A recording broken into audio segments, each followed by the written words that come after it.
Baik, pada video kali ini kita akan membahas bagaimana caranya membuat penjualan secara eceran ya. Jika teman-teman mungkin ingin melakukan penjualan secara partai besar dengan dokumen yang formal seperti penawaran, invoice, dan lain sebagainya, silahkan cek di video-video yang lainnya ya tentang penjualan partai besar. Nah, untuk penjualan partai kecil ini kita akan menggunakan salah satu fitur khusus yang Tensor ERP miliki, yaitu Tensor POS, yaitu adalah salah satu aplikasi kasir yang terhubung langsung oleh Tensor Finance ya. Jadi di sini teman-teman harus mendefinisikan dulu barang dan jasanya ya di barang dan layanan ini, dan di sini pastikan gambarnya sudah di-upload sehingga nanti akan muncul di aplikasi kasirnya ya. Oke. Nah, di sini kita akan masuk dulu ke pengaturannya ya. Pengaturan, bahasanya kita pengen pakai bahasa Indonesia. Kasirnya misalkan namanya Ahmad gitu ya, atau mungkin kalau ada lebih dari satu kasir Anda bisa tambahkan kasirnya ya. Gudang penjualannya misalkan di toko di Yogyakarta, atau kalau penjualannya malah langsung dari gudang juga bisa langsung menggunakan gudang ya. Ini tentunya tergantung teman-teman. Dan untuk produk yang ditampilkan ini adalah yang inventory ya, karena kita di sini ada daftar inventory. Jadi nanti kalau grup itu nanti misalkan kita menjual dalam bentuk bundle, atau mungkin kalau nanti ada masakan yang merupakan kombinasi dari berbagai macam komposisi, yaitu nanti pakai grup. Kemudian di sini untuk pencatatan keuangannya juga harus disetting ya. Misalkan klien itu membayar cash, itu artinya masuk ke kas kecil. Kalau menggunakan kartu kredit itu misalkan masuk ke BCA. Kalau transfer itu nanti ke Bank Mandiri gitu ya. Ini tentunya teman-teman bisa tambahkan sendiri ya, misalkan transfer EDC 1, EDC 2, atau mungkin yang lain-lain gitu ya. Oke, nah masing-masing ini ya. Ini kebetulan saya ada contoh juga untuk produk yang lain, cuman kita abaikan aja, kita fokus ke dua ini, yaitu untuk minuman. Ini adalah contoh untuk kalau makanan ya, menggunakan grup, mungkin kita akan bahas di tutorial lain. Nah, di sini ada minuman, kita pastikan akunnya adalah penjualan minuman, HPP minuman ya yang berkurang, dan juga persediaan minuman yang berkurang ketika nanti ada penjualan. Begitu juga dengan yang makanan. Oke, untuk pajaknya silahkan teman-teman sesuaikan sendiri ya. Jika misalkan toko Anda itu belum melakukan penarikan pajak atau penyetoran pajak, ini silahkan Anda sesuaikan sendiri ya. Atau mungkin kalau nilai pajaknya udah PPN-nya berubah, silahkan Anda sesuaikan sendiri. Kemudian ini akun pajaknya akan disimpan setiap penjualan, otomatis nanti di laporan keuangan juga akan terpisah ya antara penjualan, keuntungan, dan juga pajak. Ini akan kita bahas nanti ya untuk pemindaian barcode dan juga printer stroke. Ini tentunya untuk mengkoneksikan ke perangkat-perangkat keras Anda ya, seperti scanner atau mungkin printer ya. Mungkin akan kita bahas di tutorial terpisah. Kita simpan dulu. Setelah tersimpan, kita balik lagi ke kasir.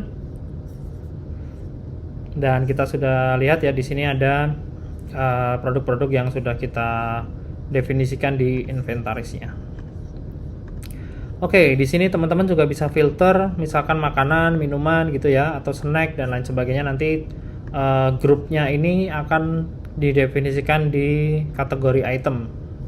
Nah, di kategori item ini tentunya teman-teman bisa cek di barang dan jasa ini ya. Kategori, nah nih kategori barang nih ya. Oke, katakanlah ini semuanya, dan di sini kita bisa lihat bahwa stoknya sudah menipis ya, karena kita sudah level stok minumnya kita definisikan di 50. Jadi ketika sudah kurang dari 50, maka ini akan ada peringatan. Nah, ini juga cukup berguna ya. Jadi takutnya ketika ada orang yang ngorder, kemudian stoknya tinggal 5 gitu ya, tapi kita nggak tahu. Nah itu kan otomatis akan keteteran juga ke depannya. Jadi teman-teman bisa langsung menghubungi bagian gudang untuk segera menambah stok gitu misalkan ya. Cuman ini nggak perlu khawatir ya, nanti jika sudah nol, kalaupun sudah minus pun sebenarnya masih bisa dioperasikan ya. Ini sebenarnya dibuat seperti itu agar tidak menyulitkan ya ketika nanti di lapangan itu kondisinya seperti itu gitu ya. Oke, misalkan untuk penjualan simply kita klik aja ya, misalkan si pembeli itu pengen beli 2 botol air minum mineral, tinggal klik 2 kali aja, ini otomatis akan nambah jumlahnya. Dan instannya misalkan pengen beli 3, ini tinggal klik 3 kali aja. Atau teman-teman bisa nambah secara manual di sini ya, untuk nambah kurangnya atau input angkanya berapa gitu. Kemudian di sini ada satuannya ya, jadi misalkan ada pelanggan yang pengen belinya itu 1 dus atau 1 lusin, nah ini teman-teman tinggal pilih aja untuk satuannya. Harga juga sama, ini otomatis diambil dari barang dan jasa. Ini teman-teman bisa sesuaikan atau bisa berikan diskon gitu misalkan. Oke. Atau mungkin misalkan ada promo besar-besaran atau apa, mungkin di diskon total ini juga bisa diinputkan gitu. Jadi bisa diskon per produk, bisa juga diskon totalnya gitu. Kasirnya ini yang kita definisikan tadi di settingan ya, dengan pelanggannya. Misalkan sebenarnya ini nggak wajib diisi ya untuk pelanggannya, misalkan Pak Budi gitu ya. Nanti untuk mempermudah aja untuk pencatatan misalkan di notanya, atau mungkin untuk catatan di internal perusahaan Anda ya. Oke, di sini udah ada diskon, subtotal, pajak, dan kemudian kita selesaikan penjualan. Nah, setelah penjualan selesai, ini akan tersimpan atau terpublish di jurnal nih ya. Sorry, ini mungkin agak sedikit loading. Nah, ini penjualan kasir oleh klien bernama Pak Budi gitu ya, dengan penambahan kas kecil berupa penjualan minuman, penjualan makanan, dan ada HPP-nya ya karena berkurang ya, diambil barangnya oleh Pak Budi, dan persediaannya juga berkurang.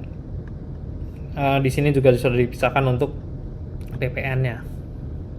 Jadi teman-teman nggak perlu khawatir untuk memisahkan PPN-nya ya di akhir bulan. Jadi teman-teman sudah tahu di mana berapa keuntungannya, berapa yang harus bayar PPN dan lain sebagainya. Oke, setelah selesai teman-teman bisa cetak struk di sini ya. Nah, di sini layoutnya sudah bisa menyesuaikan. Nanti tentunya di masing-masing device ini akan berbeda ya. Jadi nanti mungkin kita akan bahas di tutorial lainnya bagaimana cara men-settingnya dengan printer ya. Nah, di sini sudah ada nama kasirnya, nama pelanggannya, kemudian ada itemnya berapa pieces, diskon, dan juga pajaknya.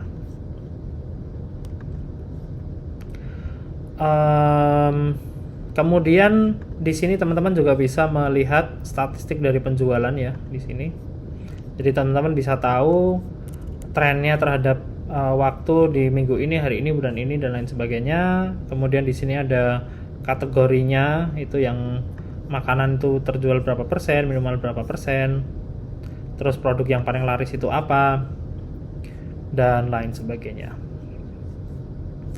Oke, mungkin itu dulu video kali ini. Terima kasih sudah menonton. Sampai bertemu di video selanjutnya.